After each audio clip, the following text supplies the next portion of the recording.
juste me représenter encore une fois, mon nom c'est Emmanuel Akondo. Je suis la stagiaire en communication du réseau Santé Alberta. Juste pour vous dire, à la fin de de la programmation, il y aura un petit tirage. Alors, comme les 5 participants, vous allez tous gagner un prix. Je sais pas. Je vais pas vous dire c'est quoi les prix. Je sais c'est quoi les prix, mais je vais pas vous dire c'est quoi. C'est une surprise. Alors, il y aura un petit tirage à la fin. Soyez attentifs, écoutez bien, puis on verra. Alors maintenant, je vais demander à Céline et Sophie de se présenter. Alors, Céline, tu peux te présenter en premier. OK, ben bonjour encore une fois. Mon nom est Céline Bossé. Je suis diététiste de santé publique et j'ai ma propre entreprise qui s'appelle Céline C'est Bon. Et j'aime beaucoup présenter des ateliers pour tous les âges. Alors, je touche les plus jeunes dans les écoles, les garderies, comme les aînés avec la FAFA. Alors, voilà. Sophie? Oui, bonjour tout le monde. Donc, je m'appelle Sophie Gentilini. Je suis agente communautaire au soutien familial à Calgary, donc centre d'appui familial à Calgary. Je suis psychothérapeute depuis de longues années. Donc, je travaille avec des familles et des jeunes enfants jusqu'à l'adolescent. Voilà, donc spécialisée en santé mentale. Et je connais bien Céline, donc je suis ravie de faire cette présentation ce soir avec le réseau de santé Alberta. Parfait. Alors, merci à Céline et Sophie de vous avoir présenté. Maintenant, je vais juste vous parler un peu du réseau santé Alberta et du PES. Alors, la petite enfance en santé, juste pour vous dire c'est à propos de quoi, c'est quoi, pourquoi on fait ce projet, pourquoi on fait ce petit atelier. Alors, le réseau santé Alberta a commencé ses activités en 2004 grâce au financement de Santé Canada. Pour notre gouvernance, nous utilisons des modèles de l'unité vers la santé, de l'Organisation mondiale de la santé, qui recommande aux organismes ouvrant dans le domaine de la santé d'avoir au sein de leur conseil d'administration une représentation des 5 secteurs clés. Alors, la communauté, les professionnels de la santé, les institutions fortes de formation, l'établissement de santé et bien sûr le gouvernement. Alors, au réseau Santé Alberta, nous avons plusieurs projets mettant en vedette la petite enfance en santé, au PES, ce qui nous permet de nous réunir aujourd'hui en ce moment.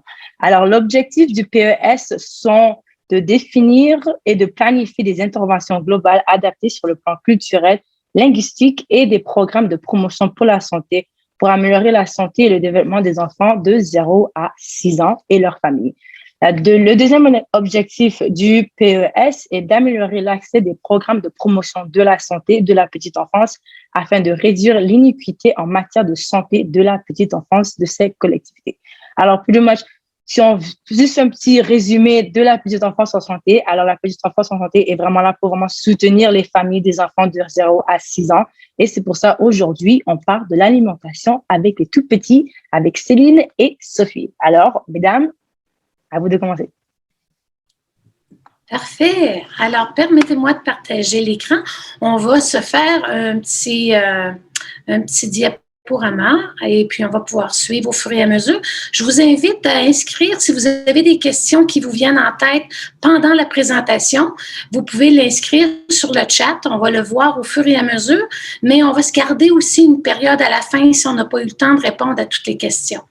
On en a pour 1 heure à peu près. Puis, vous allez voir, c'est assez dynamique. Alors, on va traverser le pont de l'alimentation de 0 à 5 ans ensemble. Alors, voilà. Je vous partage ceci. Alors, voilà. Vous voyez bien? Ça va?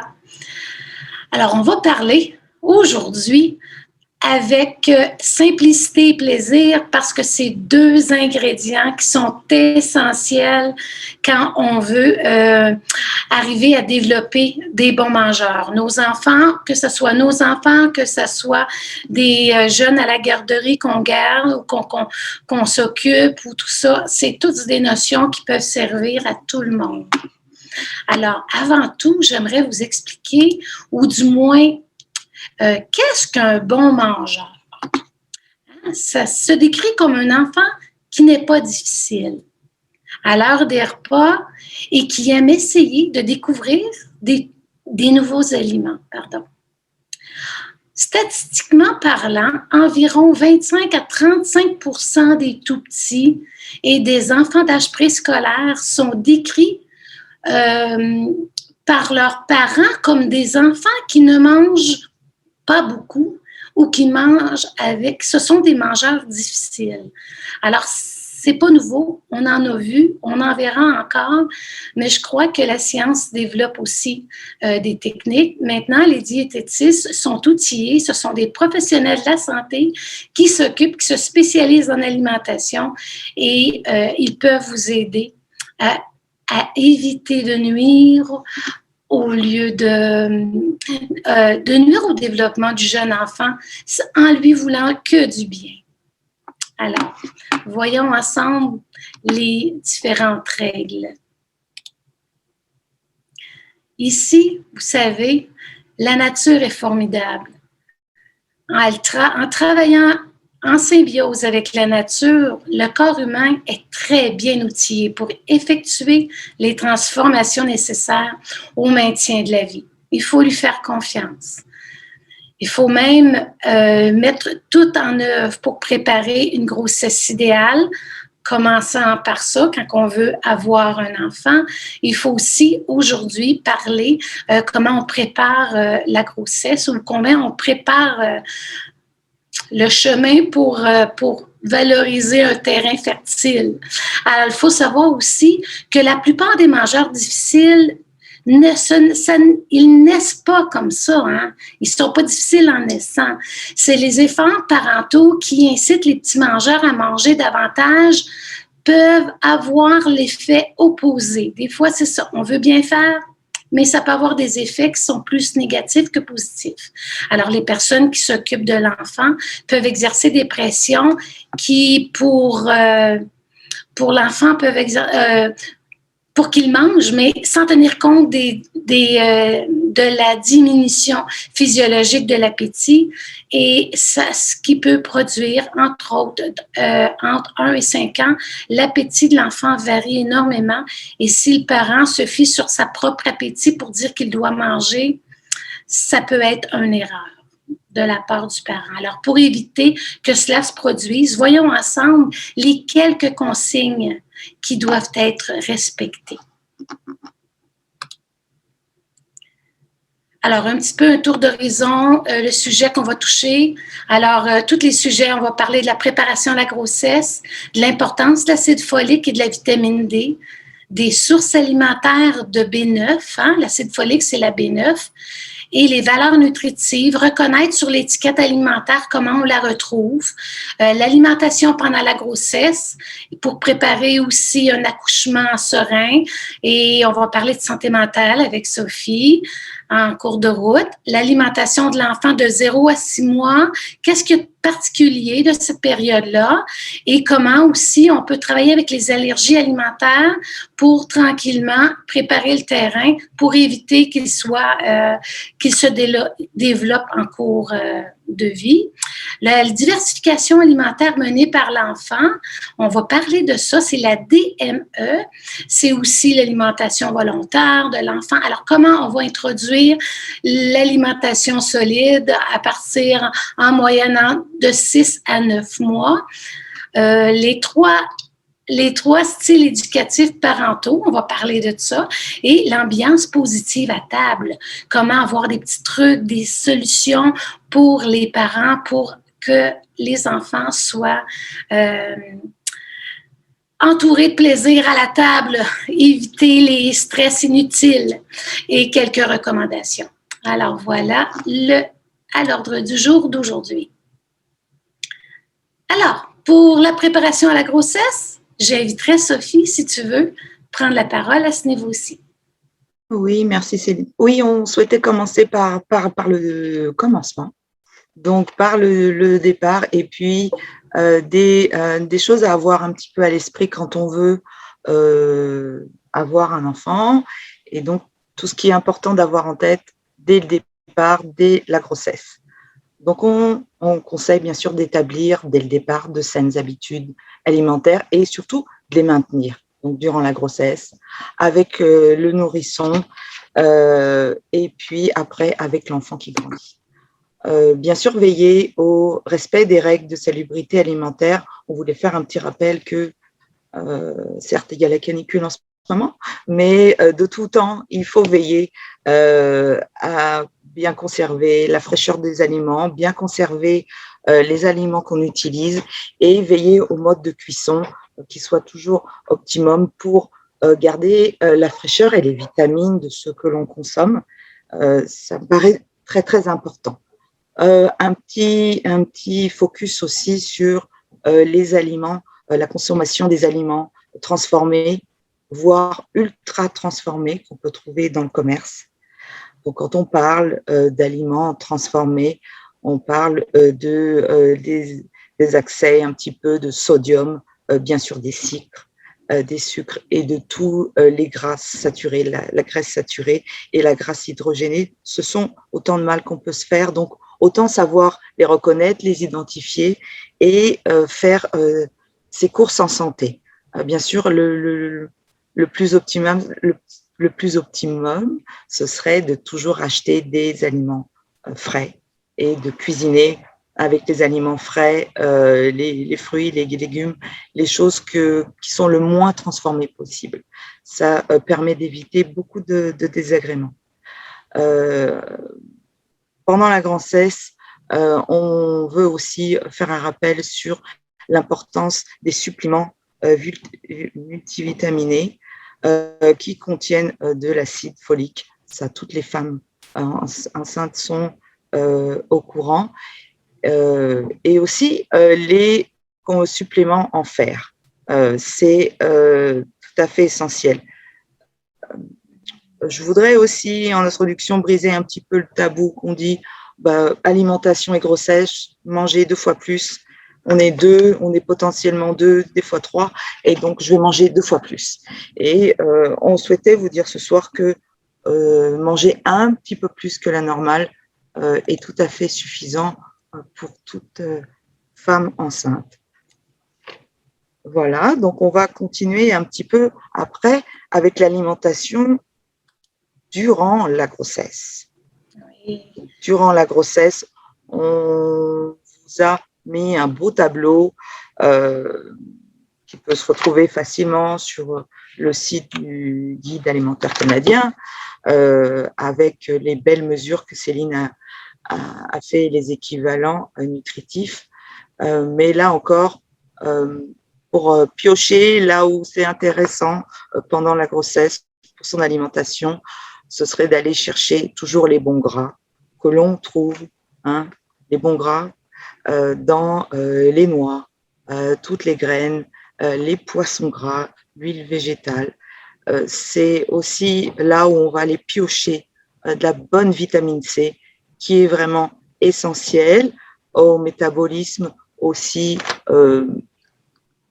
pour la femme enceinte, mais aussi pour le petit à venir. C'est vraiment la vitamine C, on va aller la chercher parce qu'elle est multifonction, c'est extraordinaire. Elle va préparer un super système immunitaire et notamment un capital osseux, j'allais dire, une bonne réaction des futurs muscles du bébé. Donc, autant d'avantages, aller le chercher le plus possible et on le recommande à ce moment-là avec des gouttes. On le recommande fortement. Je donne toujours l'exemple que moi-même qui ai vécu et travaillé en Afrique de l'Ouest et été enceinte aussi par la même occasion, le complément vitamine C est tout à fait essentiel partout. Donc aussi qu'on n'a pas c'est pas que le soleil, donc c'est vraiment essentiel. Il faut vraiment y veiller et puis c'est prescrit largement par tous les médecins sages-femmes fortement recommandé, donc on voulait le rappeler. Également, quand on parle de poisson gras, on parle aussi du thon, on parle aussi de l'importance de manger du foie, on peut aller chercher plein de bonnes choses, dans les œufs aussi, et puis les produits alimentaires enrichis, je dirais, comme le lait de soja, par exemple, où là aussi, on va retrouver des suppléments en vitamine C. D'ailleurs, c'est si vous êtes attentif, c'est C'est marqué ici beaucoup au Canada, je trouve, sur l'étiquetage. On peut facilement le reconnaître. Parfait, Sophie. Écoute, je voudrais juste ajouter une petite note ici. C'est pour montrer comment, dans l'alimentation variée, vous allez retrouver pas seulement la vitamine B9, qui est l'acide folique, vous allez retrouver beaucoup plus de choses, mais étant donné qu'on parlait de l'acide folique et de la vitamine D, Sophie, c'est la vitamine D dont on parle. Alors, c'est là que vous allez voir qu'il y a des possibilités très, très importantes.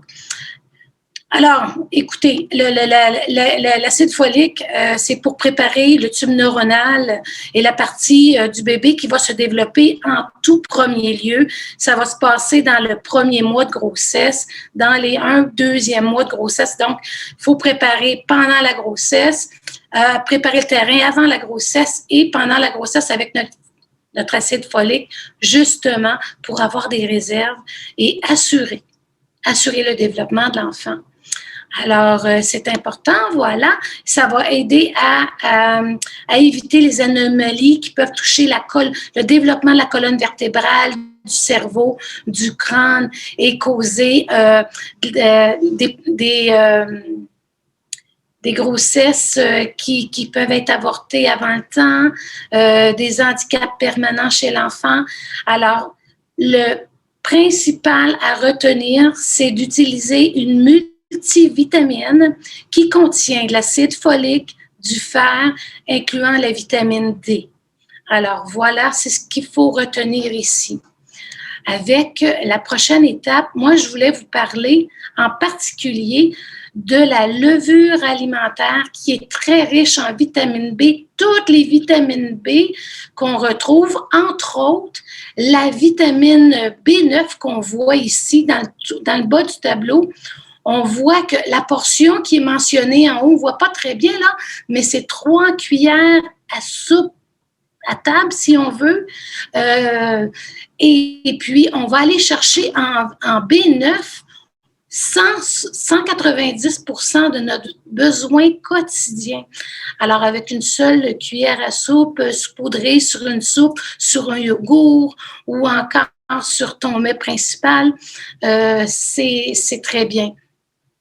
Alors, j'espère que vous la connaissez, cette levure magique. Tant qu'à moi, les végétariens doivent, les véganes le savent aussi. Peut-être que quelqu'un ne le connaît pas encore. Je vous invite à faire des recherches là-dessus. On l'appelle aussi la levure nutritionnelle ou encore la levure maltée, levure inactive. Et c'est une levure qui goûte le fromage. C'est vraiment intéressant de voir ce qu'on peut faire avec en termes de recette, avec cette levure alimentaire. Voilà, ça c'était pour moi aussi une façon de vous montrer à lire et à reconnaître les choses sur une étiquette alimentaire. Vous allez vraiment retrouver les lipides, les glucides, les protéines, la quantité de sel aussi, vous voyez que c'est 1%, c'est pas beaucoup. Alors, c'est l'idée de travailler avec ça.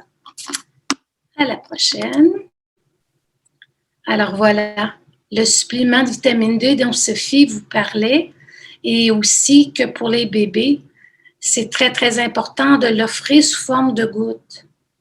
Si tu veux bien, Sophie, explique pourquoi les enfants, on doit en ajouter. C'est pas suffisant dans l'alimentation, puis il faut vraiment en avoir en surplus.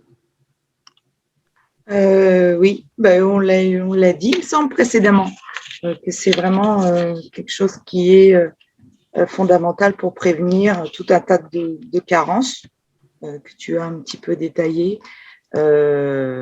Et ce complément aussi multivitaminé sera quelque chose que le nourrisson, on va continuer à lui donner pour renforcer le développement toujours optimal de son système immunitaire et voilà, d'un développement vraiment optimum de son métabolisme. Donc, c'est vraiment essentiel d'avoir ça. C'est quelque chose qui est prescrit par les médecins et les personnes qui font les suivis de grossesse ou du bébé. si jamais ce n'est pas le fait, c'est vrai qu'on vous invite à aller voir le pharmacien qui en propose ici très facilement, sous une forme multivitaminée. On peut trouver plein de bonnes choses dedans. C'est vraiment essentiel.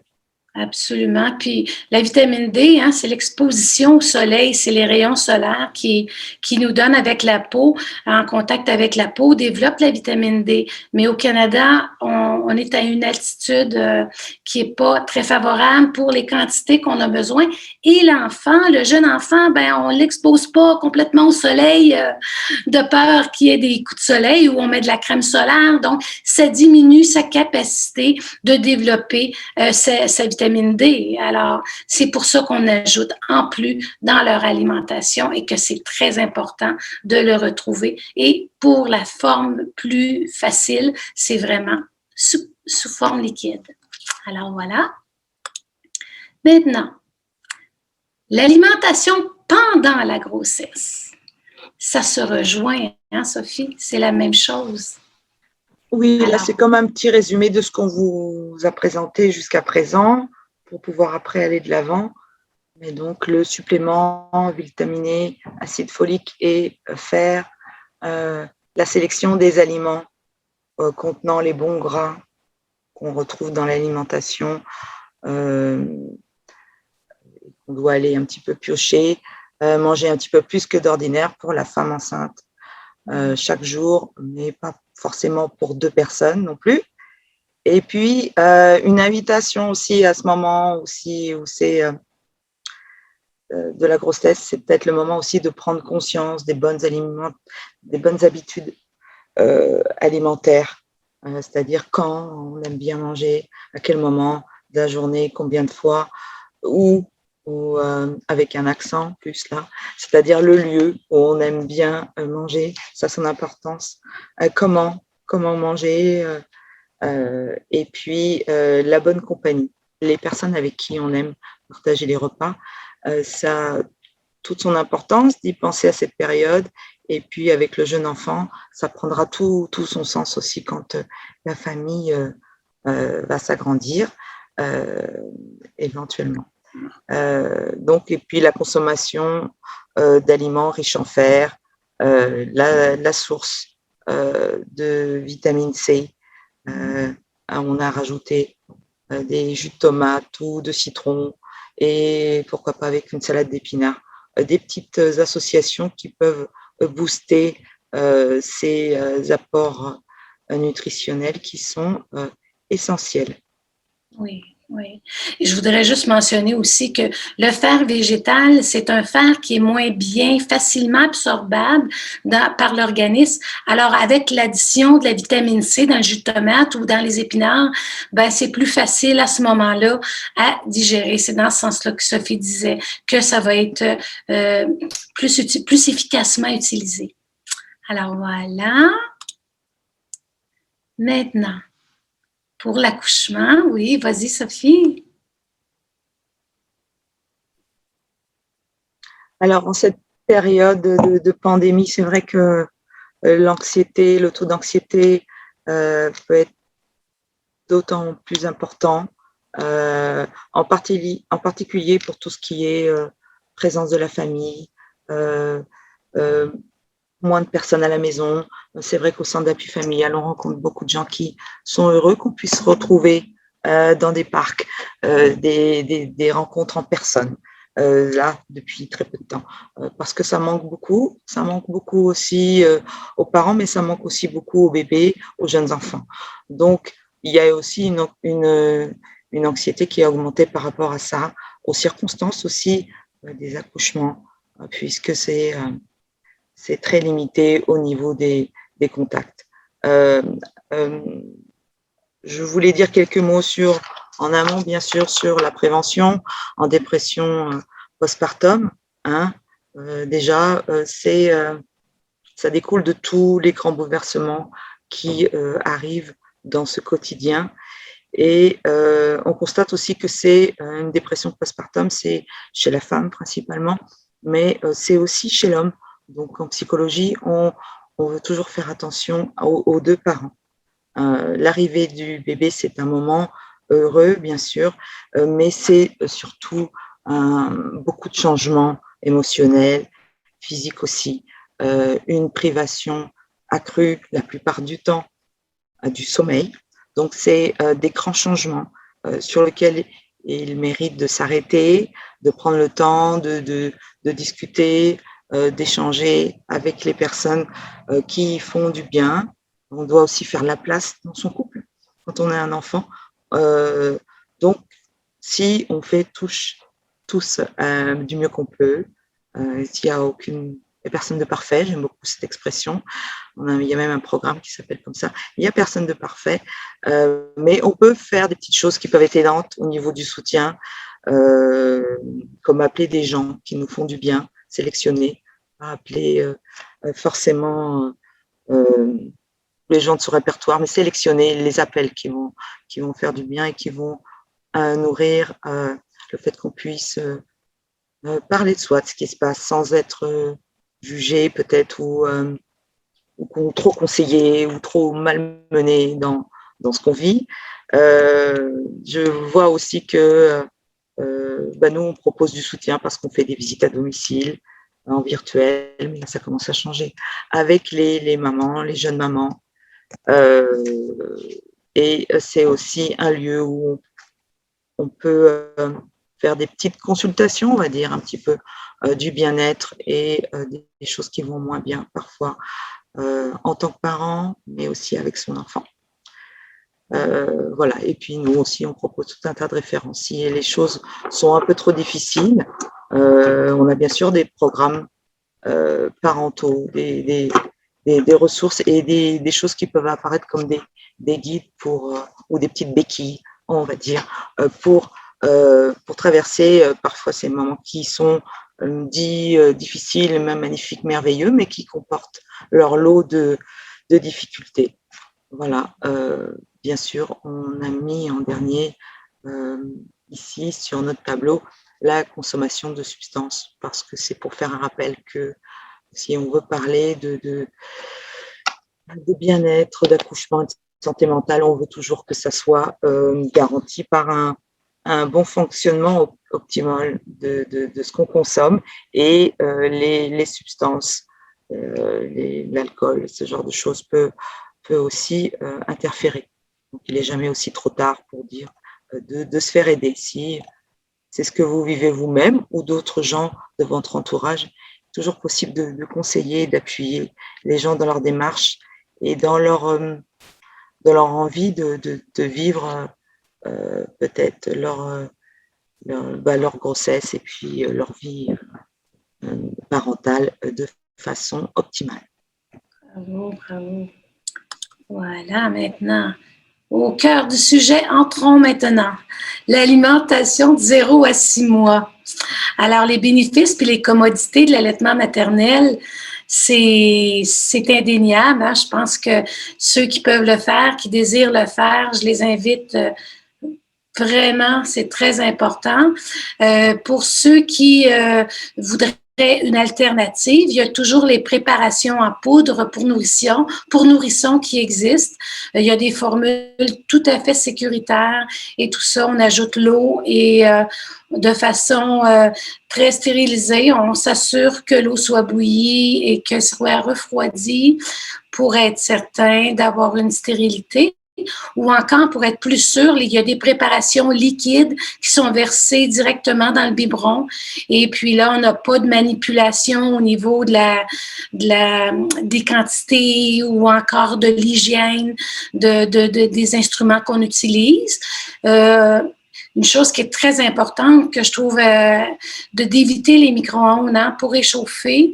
Je pense que on le dit, on le redit, la température n'est pas égale à l'intérieur du biberon, même si on brasse bien. Faut vraiment faire le test sur le poignet là, pour s'assurer qu'on ne brûlera pas l'enfant avec ça. Et que la durée des conservations après reconstitution, faudrait pas le réutiliser après, c'est comme un aliment, hein, on ne peut pas garder ça vitam aeternam, puis le remettre au frigo, puis le ressortir, puis donner les restants.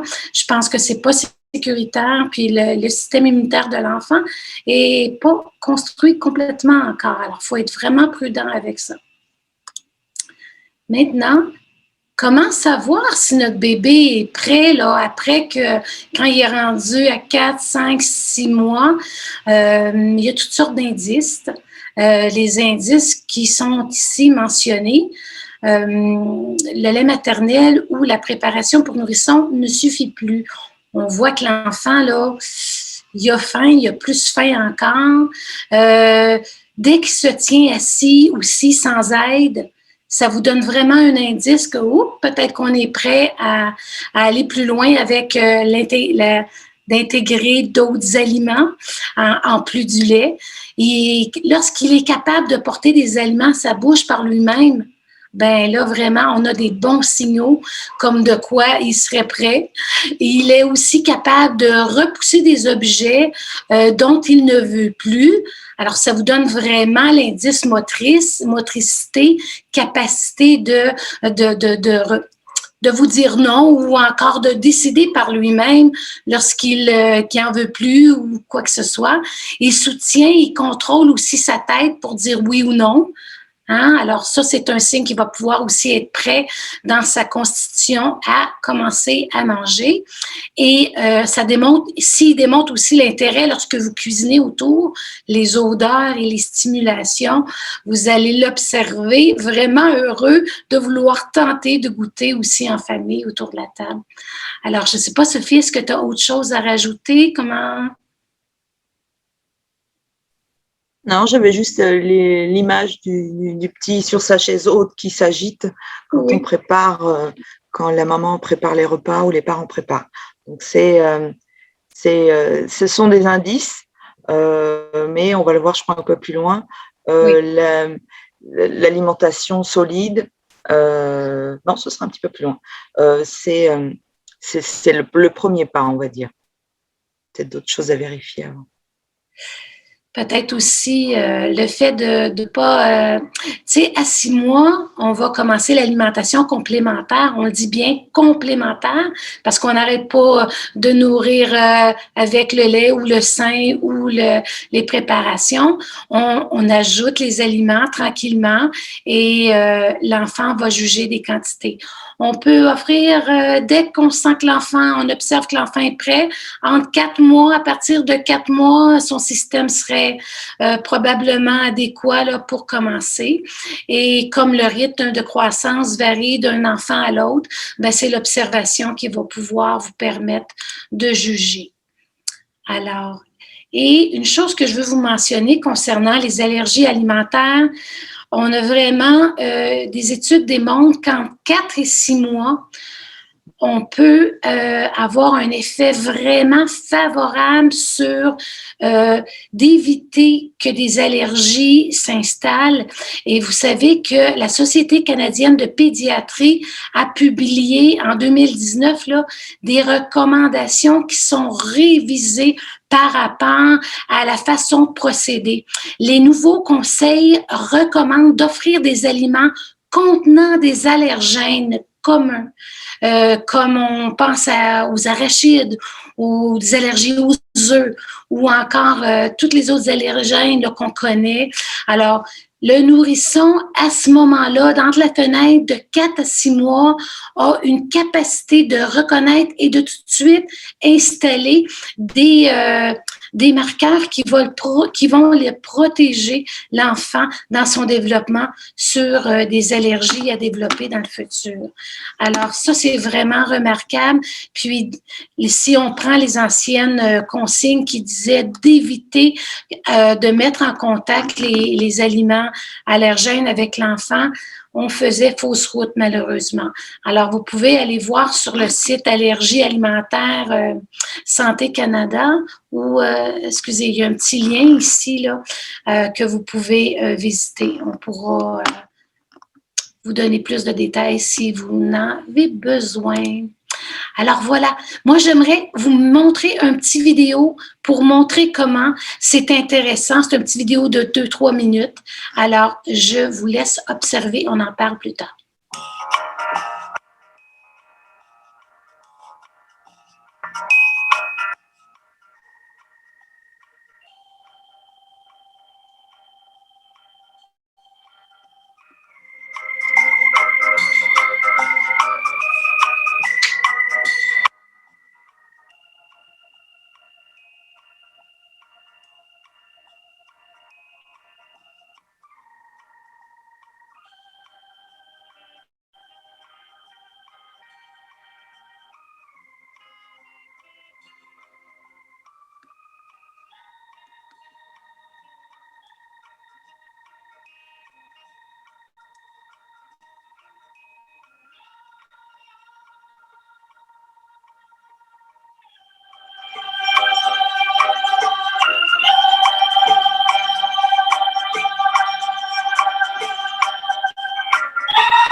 Alors, comme vous pouvez voir puis remarquer, c'est assez amusant de voir toutes les mimiques, la capacité de l'enfant de même avec son...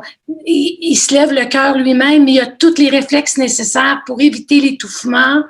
C'est certain qu'il faut choisir les bons moments, les bonnes journées où l'enfant est de bonne humeur puis est en forme pour commencer à faire des expériences comme ça. Un premier jour où il expérimente le toucher, l'odeur, les textures.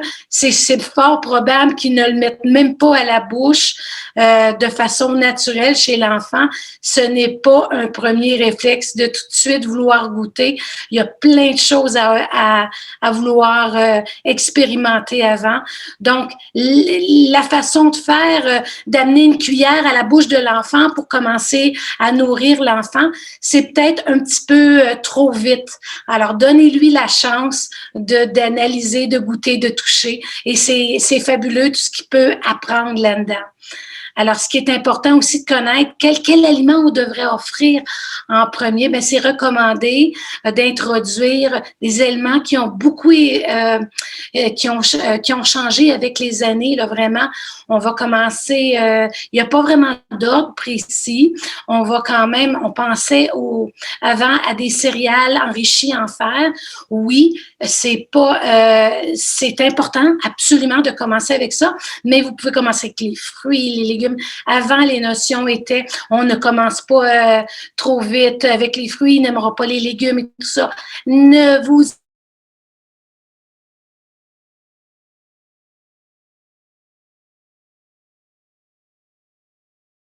développez plein de beaux réflexes. Alors, voilà. Ici, OK. Oups. Alors, on appelle vraiment cette alimentation autonome le DME, la diversification alimentaire, parce que c'est mené par l'enfant lui-même. Alors, tout le titre le dit lui-même. Hein, les bénéfices sont nombreux. Sophie, je pense que lorsque tu rencontres des parents où tu vas expliquer les différents avantages, je t'inviterai à en parler davantage là, sur l'écran, on les voit bien. Oui, c'est... ici, on a noté les avantages et les bénéfices, bien sûr, en voulant mentionner que ça ne convient pas à tous les bébés. Hein, on parle de 4 à 6 mois, mais il peut y avoir certaines conditions qui empêchent ça, et donc là, c'est plus à voir avec son médecin. Il y a quelques freins, quelques contre-indications au développement, à la diversification de l'alimentation par l'enfant. Donc, ce serait au niveau d'une malformation ou peut-être un petit manque de réflexe.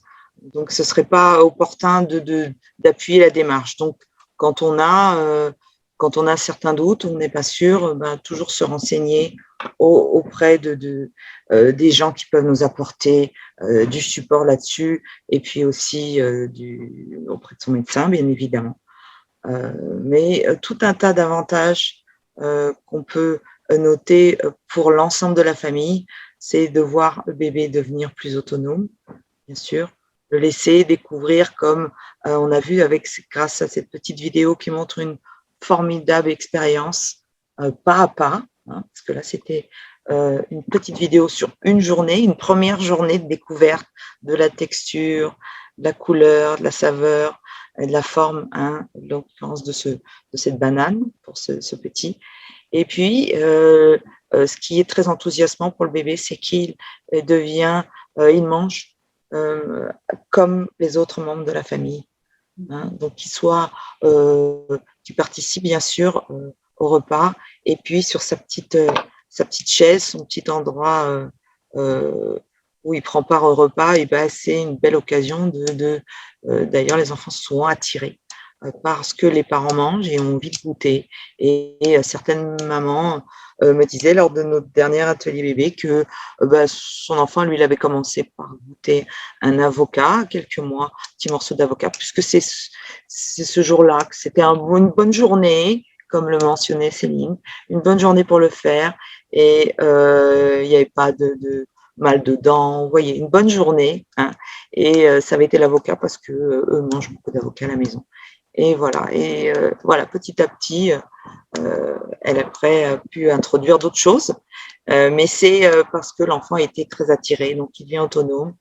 C'est lui qui fait, parce qu'on a souvent l'image de l'alimentation où on donne à manger avec la cuillère, ça peut être lui aussi qui manipule, comme là avec notre charmante petite vidéo, un petit morceau de fruit, et donc il commence comme ça, tout doucement, à s'alimenter par lui-même.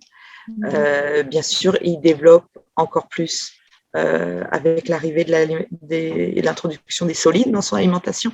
Il développe d'autant plus sa motricité fine et puis sa coordination motrice. Et puis, c'est une invitation. Pourquoi l'intérêt de la DME, c'est pour indiquer et pour apprendre à l'enfant à reconnaître ses propres signaux de faim plus naturellement, et donc de satiété aussi. Donc, c'est une formidable étape à mener. Et donc, je vous invite aussi en référence aux fiches souvent fortement bien renseignées de Naître et Grandir, comme vous le voyez en bas de l'écran, qui nous donne beaucoup de bons petits conseils. Parfait, merci Sophie, super. On n'ignorera pas le risque d'étouffement ou l'inquiétude des parents si on laisse l'enfant manger lui-même. Est-ce qui va être capable de se sauver la peau lui-même. Écoutez, on a une petite vidéo ici de 2 minutes aussi pour vous faire la présentation.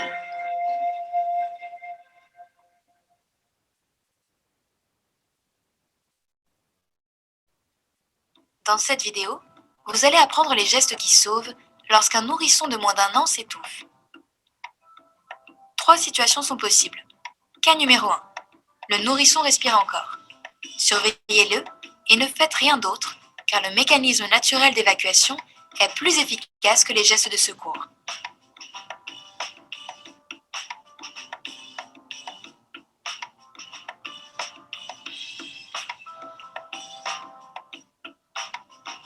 Cas numéro 2. Le nourrisson ne respire plus, mais est toujours conscient.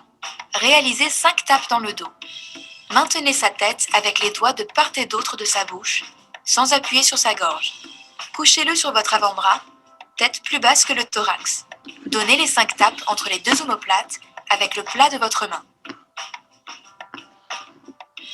Si c'est inefficace, alternez avec 5 compressions thoraciques. Retournez-le. Placez votre avant-bras contre son dos, la main tenant sa tête. Sa tête doit être plus basse que le corps. Placez 2 doigts au milieu du thorax. Comprimez 1/3 de la profondeur thoracique. Répétez ces compressions jusqu'à 5 fois. Alternez ainsi 5 tapes dans le dos avec 5 compressions thoraciques, jusqu'à ce que le nourrisson respire normalement. Cas numéro 3. Le nourrisson, qui ne respirait plus, perd connaissance. Déposez-le sur une surface plane. Alertez immédiatement le service d'urgence. Débutez la réanimation cardio-pulmonaire en alternant des séries de 30 compressions thoraciques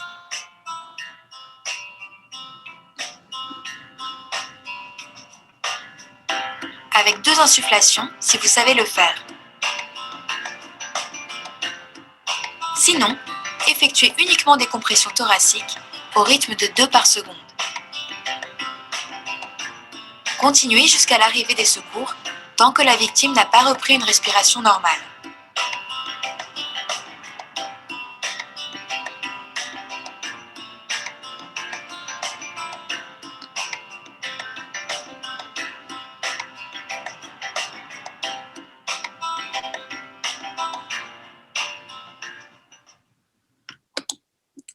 Et voilà. Donc, alors, ça donne des idées, pas des idées, mais les règles à suivre si on a un étouffement sérieux, là, hein, c'est des choses qu'il faut savoir. Alors, aussi, l'autre crainte que les parents peuvent avoir, est-ce que mon enfant mangera suffisamment? Je crois qu'il faut faire vraiment confiance en l'enfant. Hein.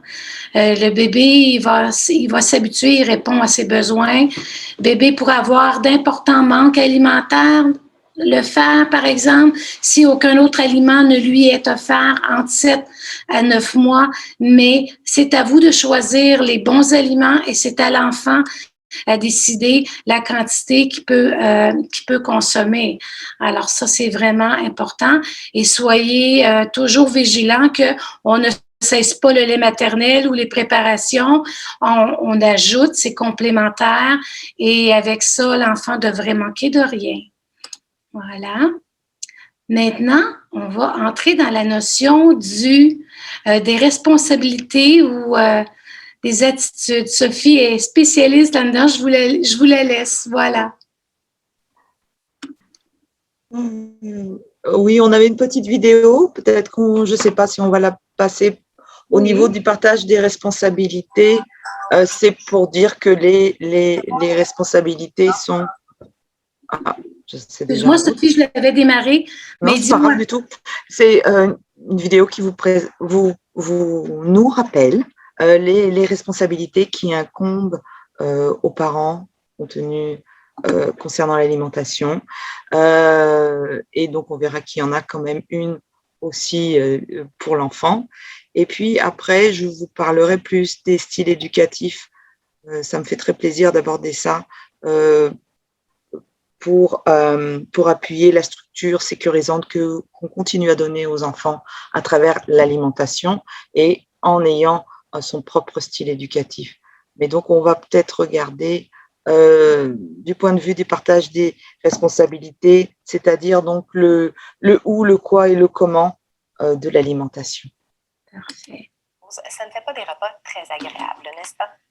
Et si on vous donne un truc pour prévenir ces situations? Un truc qui se résume en 3 mots. Partage des responsabilités.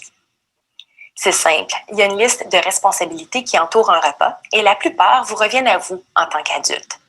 Tout d'abord, le quand. C'est vous qui déterminez l'horaire des repas et des collations. Ça offre un cadre rassurant à l'enfant. Ensuite, le où. Vous décidez que les repas et les collations se prennent à la table et non pas devant la télévision ou dans une chambre. Bien sûr, il peut y avoir des exceptions comme un petit déjeuner au lit ou un pique-nique au salon. Ensuite, le quoi. Évidemment, c'est vous qui déterminez le menu. Oui, vous pouvez tenir compte des aliments que les enfants aiment, mais il ne faut pas s'y limiter. C'est important d'offrir des nouveaux aliments aux enfants pour qu'ils apprennent à les connaître. Ensuite, le comment. Encore une responsabilité des adultes. C'est à vous de faire en sorte que l'ambiance au repas soit agréable. Donc, asseyez-vous avec les enfants pour manger, éteignez la télé et jasez en famille. Mais il reste une responsabilité importante. Sauriez-vous dire laquelle? Le combien. La quantité d'aliments que l'enfant mange. Et c'est la responsabilité de qui? De l'enfant, bien sûr, parce qu'il est le seul à savoir la quantité dont son corps a besoin. Et ça, même si combien rime parfois avec presque rien. Bref, quand chacun assume ses responsabilités et qu'il respecte celles des autres, on n'a pas à en faire un sujet de discussion qui peut créer des tensions jour après jour. C'est réglé. On passe à des sujets de discussion plus agréables.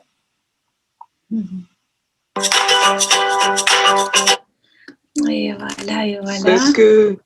Ce que je relève aussi dans cette vidéo pour les responsabilités, c'est que vraiment, ça nous invite à dire, si l'enfant a un petit moment difficile, si c'est pas il peut y avoir des moments où ça mange moins bien, où ça mange difficilement, et donc nous rappeler que c'est que pour un moment, que les enfants, comme dit la vieille expression, ne se laissent jamais mourir de faim, et c'est valable à tout âge, et donc avoir aussi de la tolérance par rapport à ça.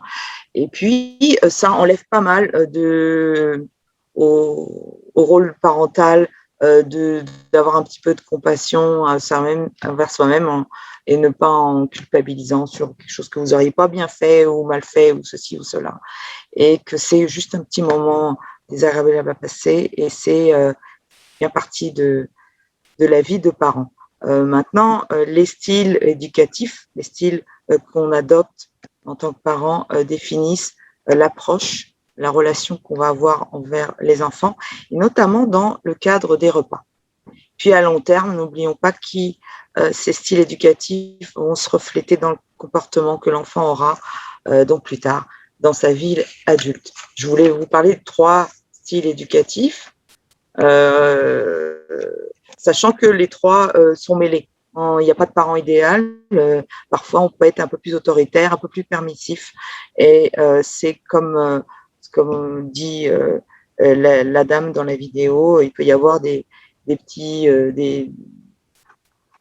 choses un petit peu comme ça, spontanées, différentes, mais qui n'empêchent pas le bon fonctionnement. Si on a un cadre avec des valeurs, un cadre sécurisant qui va apporter beaucoup à l'enfant. Donc, le premier style parental s'appelle l'autoritaire. Le style autoritaire est très directif. C'est le parent qui exerce, qui a la volonté d'exercer un pouvoir, un contrôle sur les aliments, donc sur ce qui donne à manger à l'enfant. Par exemple, c'est quand on dit, et qui ne l'a pas dit un jour, mange des légumes si tu veux être fort, si tu veux être costaud, si tu veux être en bonne santé. C'est un petit peu dans ces mots-là que le parent est autoritaire. L'impact à long terme pourrait être négatif, pourrait donner un enfant qui mangerait sans plaisir, pourrait occasionner chez cet enfant un attrait plus important pour les aliments gras et sucrés, tous les interdits en fait que un style autoritaire aurait posé. Et ça pourrait aussi faire une personne qui aurait une faible variété alimentaire ou qui mangerait au-delà même de sa faim, de son sentiment de satiété. Donc, une déconnexion, le style autoritaire globalement apporterait une déconnexion entre ces signaux de faim et de satiété. Le style parental permissif, comme son nom l'indique, est un style qui ne présente aucune règle vraiment.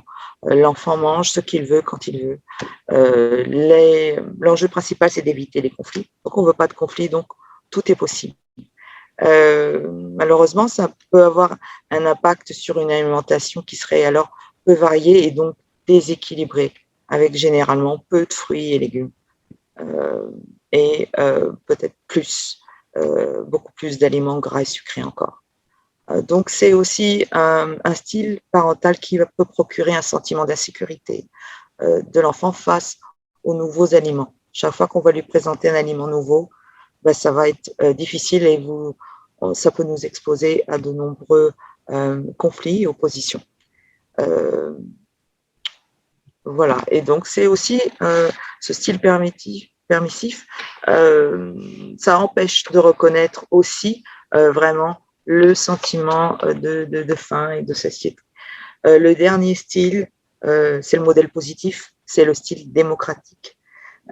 Donc là, on a établi des règles claires par alimentation. L'enfant est souvent exposé à de nouveaux aliments et le parent tient les responsabilités qui ont été exposées dans les vidéos précédemment. Donc, il tient une responsabilité par rapport aux horaires, donc un cadre sécurisant, aussi un menu, et puis on laisse par contre à l'enfant plus décider de la quantité.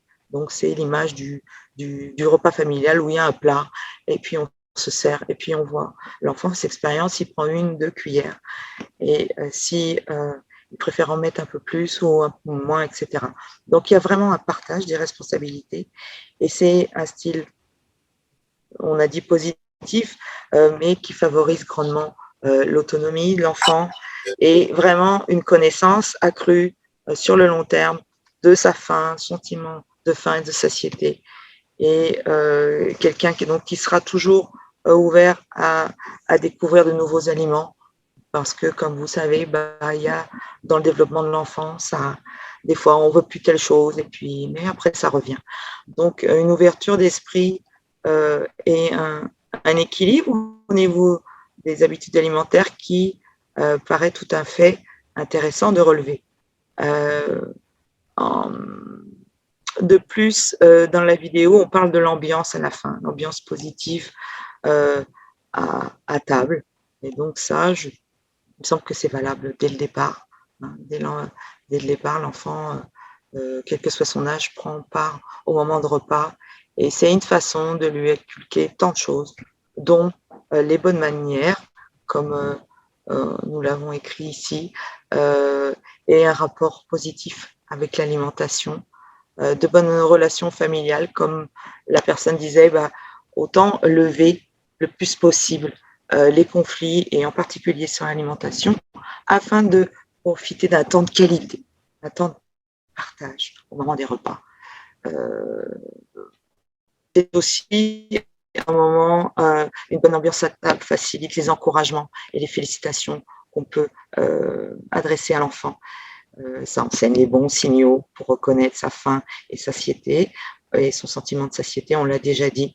Et puis, un message, donc, le patience, le respect des étapes du développement, de là où en est l'enfant, parce qu'il a une journée difficile, etc. La persévérance toujours, à travers, si c'est pas, on veut plus de cet aliment, on leur va le réintroduire un petit peu plus tard. Puis surtout valoriser le plaisir, des petites choses en plus, des choses qui sortiraient un petit peu du guide alimentaire sont tout à fait concevables aussi. On n'est pas en train de dresser un portrait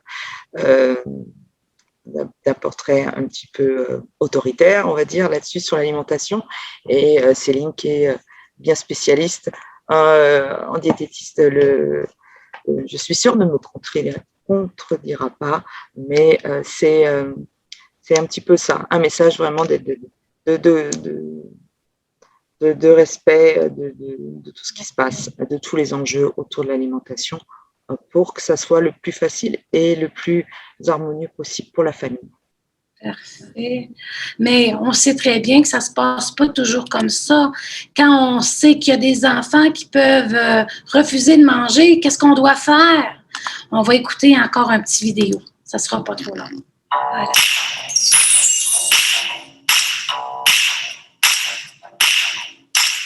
Ces derniers temps, votre tout petit a commencé à refuser des aliments qu'il adorait avant. Les légumes verts sont soudainement devenus ses pires ennemis et il a plus envie de jouer que de s'asseoir pour manger. Mais bonne nouvelle, vous n'êtes pas seul.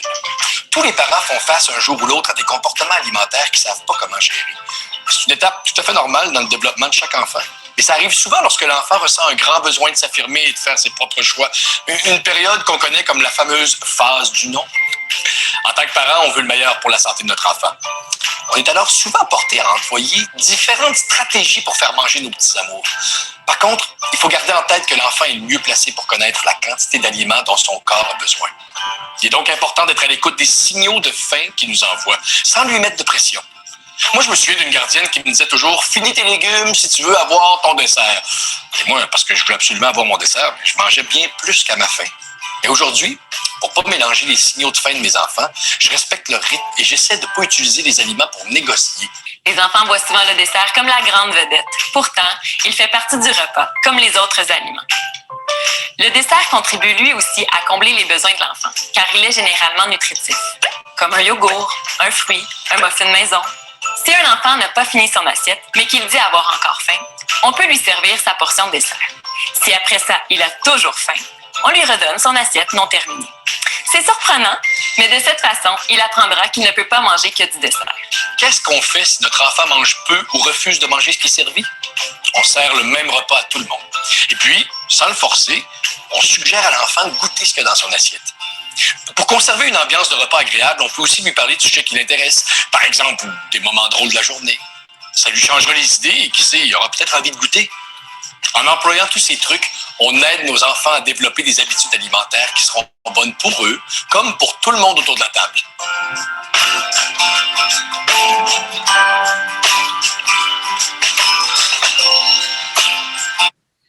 Alors voilà, je crois que cette petite vidéo qui est courte, mais qui parle tellement de toutes sortes de choses, qui vraiment nous donne des idées d'aller plus loin.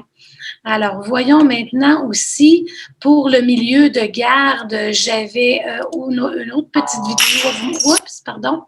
Cette petite vidéo aussi qui peut vous parler sur comment faire.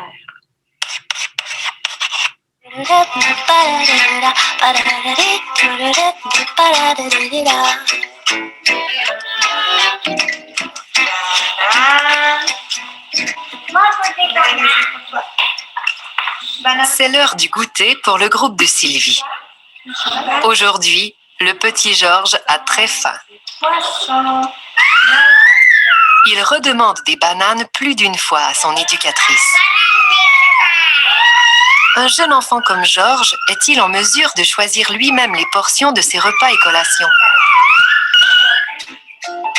Dès leur plus jeune âge, les enfants ressentent les signaux de faim et de satiété qui leur permettent de contrôler leur appétit. L'hormone qui stimule la faim, la gréline, diminue au fur et à mesure que l'estomac se remplit.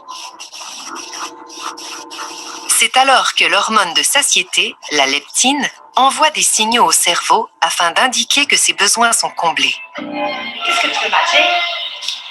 Le rôle de l'adulte est de rester à l'affût et de respecter ces signaux que seul l'enfant peut ressentir. Par exemple, avant de remplir son assiette, on peut demander à l'enfant s'il a une petite ou une grosse faim. On peut aussi le laisser se servir lui-même. À la fin du repas, on peut s'assurer que l'enfant n'a plus faim sans le forcer à terminer son assiette. Aider l'enfant à reconnaître et respecter ses signaux de faim et de satiété lui permet de développer une relation saine avec la nourriture. Georges est maintenant rassasié. Il peut retrouver ses amis dans le coin lecture.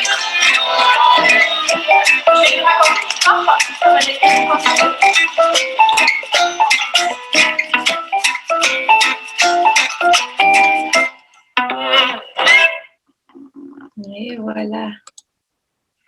Alors ici, maintenant, comment aider à un enfant qui aime de nouveaux aliments. Des petits trucs ici qu'on peut passer en revue, là. Alors, c'est important de proposer plusieurs fois, pas seulement qu'une fois. On peut même aller jusqu'à 20 fois présenter le même aliment sous différentes formes et le goût de l'enfant se développe au fur et à mesure et une fois, elle va l'aimer, une fois, elle ne l'aimera pas. Mais l'idée, c'est de ne pas laisser l'enfant décider et de se décourager et de ne pas représenter. Alors, découragez-vous pas, encouragez-le à goûter, mais sans le forcer. C'est souvent important de le féliciter pour ses efforts. Et c'est souvent dans le côté positif de la chose que l'enfant retient, que c'est amusant, que c'est agréable de goûter des nouvelles choses. Maintenant, il faut aussi redonner de temps en temps des petites quantités d'un aliment qu'il a refusé dans le passé. Comme je vous dis, il faut le faire plusieurs fois. Il apprend à reconnaître les aliments au fil des contacts qu'il a avec eux. Donc, laissez-les jouer avec les aliments, le goûter, le sentir, le toucher, faire des expériences comme ça. Et c'est tranquillement qu'il va l'adopter puis qu'il va être tenté d'y goûter et de l'aimer. Alors, c'est en regardant, en sentant, en touchant et parfois en écoutant. Quand une carotte croque sous la dent, les aliments, ça devient amusant. Et l'enfant en fait un jeu. Alors voilà, en parlant de jeu, je ne sais pas si vous cuisinez avec vos enfants, mais dès l'âge de 2-3 ans, de commencer à faire des choses à chaque âge, il y a des tâches qu'on peut faire avec l'enfant. Il s'agit d'y aller selon votre bon jugement. Accompagner les parents à l'épicerie, par exemple, à un très bas âge, d'être dans un milieu, un environnement alimentaire coloré avec toutes sortes d'odeurs. Un peu plus tard, ils peuvent apprendre à mélanger, mesurer les ingrédients lorsqu'ils vont à l'école, couper des petits morceaux aussi quand ils ont l'habilité avec un petit couteau. On peut commencer avec un couteau à beurre qui coupe presque pas et après ça, aller plus loin avec des couteaux un peu plus efficaces, si on veut. On peut garnir des sandwichs, des pizzas. Le parent peut préparer tous les petits morceaux et l'enfant le garnit à son goût, choisir et préparer ses collations eux-mêmes lorsqu'ils sont un petit peu plus vieux. Alors voilà, ce qui nous amène à peut-être même avoir le désir d'avoir des ateliers à l'école ou des ateliers en parascolaire pour cuisiner. Et on n'apprend pas seulement qu'à cuisiner, on apprend des techniques culinaires, on apprend des nouveaux aliments, la motricité, le langage, le respect des autres autour de nous qui prennent le cours avec nous, le respect des goûts de chacun, le partage aussi, et ça travaille sur l'estime de soi. C'est formidable. Moi, j'en travaille beaucoup avec ces jeunes enfants qui apprennent énormément et c'est fabuleux de les regarder, s'émerveiller devant des nouveaux goûts, des nouvelles choses. Il y a plein d'outils, il y a différentes possibilités. On peut aller avec des livres de recettes, il y a des sites Internet aussi avec les planificateurs de menus. Il y aura des liens pour vous, des livres de recettes qu'on peut trouver, des partenaires avec l'Agriculture Canada, des sites Internet. Alors, étant donné que le temps nous limite un peu, je n'aurai pas le temps d'aller vous faire visiter chacun des sites, mais je vous invite à les consulter et il y a plein de ressources qui vont permettre de suivre. Alors, agissez en pleine confiance. La nature humaine s'occupe du reste. Faites-vous confiance, mais surtout faites confiance à l'enfant. Donnez l'exemple, restez enthousiaste. C'est ce qui fera de vos enfants des bons mangeurs à coup sûr. Voilà. Alors, si vous avez des questions, c'est maintenant le temps de partager vos questions. Est-ce que Emmanuela, tu veux prendre le contrôle, de voir s'il y a des gens qui ont des questions? Oui, je vois aucune question dans le chat. On va attendre un peu. Je crois pas que les gens ont des questions pour l'instant. Les gens qui veulent prendre la parole, on n'est quand même pas une grosse foule là, ici. Ouais. Alors, si vous voulez, si vous avez des questions, juste enlevez votre micro et parlez au nez ouvert. Si vous avez des questions ou des commentaires. Ouais, moi, je vais m'en poser une. Oui. Moi, j'ai une difficulté avec mon fils. Mettons, comme je sais qu'il a faim, il n'a pas mangé, il a faim. Puis il y a juste comme une douzaine de choses qu'il veut manger ou qu'il mangerait. Ça fait que là, c'est comme, on offre son souper. Il ne veut pas le manger. Puis là, comme 5 à 10 minutes plus tard, il dit « j'ai faim ». C'est comme « OK, ben, mange ton souper ». Non. OK. Là, 5 à 10 minutes plus tard, j'ai faim. OK, mange ton souper. Non. OK. Fait que là, c'est comme, on veut qu'il mange, puis on veut pas qu'il fasse se coucher sans manger. C'est comme, qu'est-ce qu'on fait là? C'est-tu, on continue à lui pousser de manger ce qu'on y a fait ou est-ce qu'on y offre quelque chose de différent? Je vous dirais là que les trucs, c'est aussi l'enfant ne se laissera pas mourir de faim. Des fois, c'est notre stress de parents que l'enfant ressent et il peut, tout dépendant de l'âge, peut-être utiliser ça comme moyen de manipulation ou de... Alors, faites un jeu avec lui, dites on va faire un bingo alimentaire ou on va faire, tu sais, pour rendre ça amusant un peu et manger en même temps que lui, c'est l'exemple. Tu sais, puis si un soir, ben, il n'a pas mangé, puis on lui présente ce qu'on a décidé de lui présenter, c'est de lui dire que c'est des nouveaux goûts, des nouvelles saveurs, puis s'il veut pas l'essayer parce qu'il est fatigué ou il veut pas, ben, on va en reparler demain matin. Et son appétit va être augmenté. Mais je pense que il y a toutes sortes de structures à donner à l'enfant. Donc, c'est dans le momentum quand on prépare les repas, les odeurs, stimuler son appétit. Si il est trop fatigué ou il a pas vraiment joué, c'est son humeur qui est plutôt à plat. Et puis, il faut peut-être le prendre, le réconforter. Je sais pas. Ça, c'est l'enfant qu'on connaît, qu'on vient, qu'on s'habitue. Mais le parent ne doit pas tomber dans le piège de lui donner autre chose ou de le forcer ou d'en faire un moment de tension. Je pense qu'il faut garder l'idée qu'on développe une attitude positive. Puis dès qu'il essaye, on le félicite, on fait une chanson, on est content. Tu sais, puis c'est dans cette habitude de création positive que l'enfant va développer son désir d'essayer de plus en plus. Mais quand l'enfant aura vraiment faim, là, ne vous inquiétez pas, il va vouloir prendre sa pomme ou prendre un aliment sain qu'on veut lui offrir. En tout cas, c'est pas tout de suite. C'est sûr qu'il y a toutes sortes d'étapes. Si vous avez besoin d'une consultation privée, il y a des diététistes qui se spécialisent dans le problème alimentaire chez le jeune enfant. Ça peut être une difficulté au niveau de cette gestion, s'il faut aller vers un médecin. Tu sais, c'est toutes ces choses-là. Mais dans l'observation de son enfant, gardez à l'esprit que la technique, c'est le positif le plus possible, puis le jeu. Ça va? Est-ce que ça répond à votre question? Oui. Je voulais rajouter également, Céline, que ça m'évoque les programmes de pratique parentale positive qu'on offre aux familles, qui sont souvent une belle occasion de lever les conflits qu'il peut y avoir.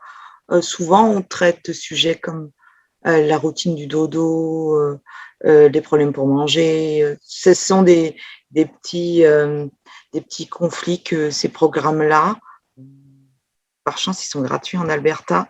Donc, vous pouvez aller regarder et voir ce que vous pouvez bénéficier parce que ça permet, les retours des parents, c'est que ça lève et ça lève les petits conflits, les petits problèmes de transition sur certains domaines et ça redonne la communication plus positive pour nos familles.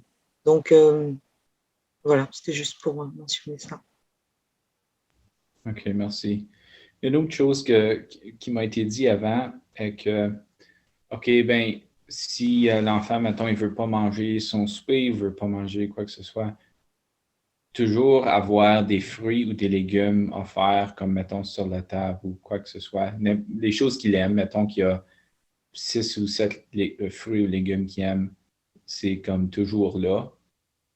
Fait que là, s'il mange quelque chose, ben au moins c'est ça au lieu de, je sais pas, des biscuits ou des friandises ou quoi que ce soit. Ça, c'est une bonne méthode ou je devrais-tu vraiment concentrer sur, tu sais, on mange le souper à telle heure, puis après ça, il y a une collation, puis c'est tout, là? Souvent, on conseille il y avait une personne qui disait le concept de la cuisine fermée, hein, pour pouvoir avoir un respect des horaires pour tous les âges, hein, que telle en telle heure, là, on mange, on peut prendre notre repas, on va préparer, etc. Mais en dehors de là, c'est terminé. La cuisine est fermée. Et je trouvais que c'était un concept intéressant pour dire à l'enfant, voilà, ça se passe là maintenant. Après, d'avoir des choses dans les repas, qu'il y a au moins une chose que l'enfant aime, c'est toujours une belle stratégie. Hein, j'étais aussi très d'accord avec ce que disait Céline sur le fait de ne pas proposer d'autres choses. Voilà, c'est ça qu'on mange, mais qui est toujours quelque chose. Un légume, quelque chose qui est toujours quelque chose dans la composition du menu que l'enfant aime, en particulier si on veut introduire des nouvelles choses, etc. Donc ça serait toujours une bonne solution, me semble-t-il. Et si on se réfère à la petite vidéo qui disait la responsabilité du parent, c'est de décider où, comment, quoi, et l'enfant décide du combien. Alors, gardez ça en tête et allez-y avec votre style parental, le style que vous avez avec votre conjoint, puis avec vos valeurs. Si pour vous, de fermer la cuisine, c'est pas une méthode que vous êtes à l'aise, je pense qu'il faut respecter ça. Soyez parce que l'idée, c'est d'aller avec une structure qui va durer dans le temps, puis qui représente aussi vos habitudes que vous avez en tant qu'adulte, pas en tant que valeur parentale. Tu sais, je pense que, mais l'idée, c'est d'avoir une structure qu'on s'entend avec notre conjoint. On fait ça comme ça, puis on tient notre bout, puis c'est comme ça que l'enfant va s'habituer avec le temps. De reconnaître ce qui est pas négociable, puis qu'est-ce qui est négociable. Voilà. Alors, sur ce, avez-vous d'autres choses? Voulez-vous ajouter? Tout est beau, Hélène, c'est beau pour toi aussi? Parfait. Merci pour vos questions. Merci. C'est bien. Vraiment pour votre participation et vos questions. C'est vraiment très intéressant. Parfait, alors. Je laisse la terminaison à Emmanuela. Oui, alors encore une fois, merci à tout le monde d'avoir été là. On remercie encore Céline et Sophie d'être parmi nous ce soir avec le beau temps qui fait dehors, mais ils sont ici avec nous. On les remercie d'être là avec nous en ce moment. Alors encore une fois, par rapport au réseau santé, on vous dit merci. Comme je reprends le réseau santé, on vous dit tous merci. Merci d'avoir été là avec nous. Merci à Céline et Sophie.